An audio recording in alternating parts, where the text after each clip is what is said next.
Yes guys, welcome back to Football Lounge, welcome back to a new video on the channel. Hope you're all well. Today I've just got a fun video while we're in the international break. There's not much going on, but just wanted to do a fun video. Chelsea, Arsenal, combined 11. So let's get into it. So we're going to be doing a 4-3-1. So let's start off with goalkeeper. And I think this is pretty easy. Obviously it's between Raya and Sanchez, and listen, I'm going to try and not be biased here. So I have to go with Raya in goal. He is the better keeper out of the two. Obviously last season won the Golden Glove. And obviously Sanchez did win the Golden Glove at the Club World Cup, but that's different.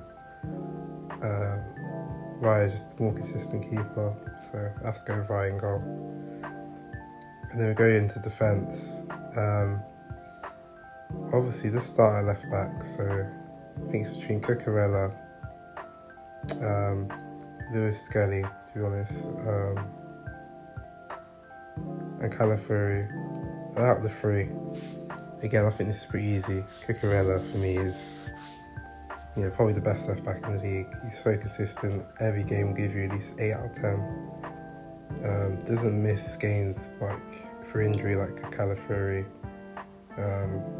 Xii, he's still young. He's obviously a key player for Arsenal, but I just think Cucurella's even more key for Chelsea. If he's missing, we've obviously got Hato now, but he's just one of those players that will be consistent and give you at least 7 out of 10 every game. Reminds me of Aspilicueta when we used to have him. So yeah, Def Cucurella. Centre backs. Obviously Gabriel is definitely going to be one of the centre backs. He's obviously a big player for Arsenal.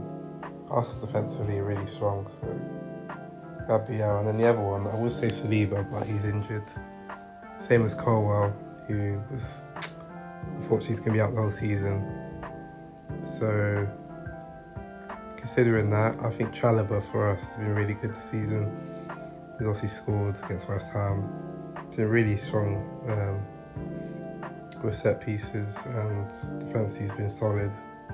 So I've been impressed with Big Trev. So I'm going Trev and Gabriel centre backs, and then right back. So obviously between Reece James and Timber and Ben White. But I'm going Reece James, to be honest. I think we just need to stay injury free, and if he's injury free, he's one of the best right backs in the world.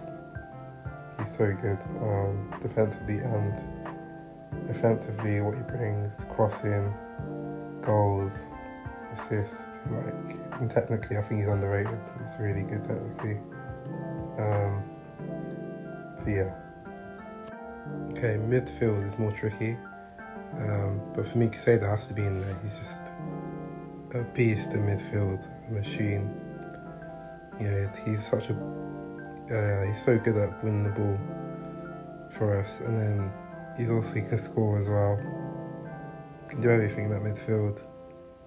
Always plays, and without Casado in that midfield, I think we'd be in big trouble. So for me, he has to be in there. And then I think Rice has to be in there as well for Arsenal. People like to compare him and Casado, but Rice is playing more as like an 8, as a box midfielder, and he's not really playing as a DM. So I think they're two different positions. But you got to consider Enzo as well. But I just think Rice is, what he can do. He's a class player, to be honest. But I don't think he's an 8. I think he should be playing, as a DM. But it's up to Arteta, I guess. Right, we're now moving up to the attackers, the fun part of the pitch. Okay, so let's start off at Cam. So I think this is Palmer versus Odegaard. And I'll be honest, I'm not a massive fan of Odegaard in terms of, I feel like he should be given more. he doesn't seem like he's contributing enough to the team. But I think that's also not all his fault as well. I think tactically, he plays a bit too deep when he could be playing more forward. And I think it's pretty obvious. I think Palmer has to be ahead of him. You know what Palmer can do. Palmer's also versatile as well. He can play out wide, but I think 10 is probably his best position, or just drifting off, from the right. In terms of the wingers, I think it definitely has to be Saka on the right hand side. I don't think he's got much competition there. Obviously, Esteval, he's an 18-year-old, so we can't be putting him quite yet.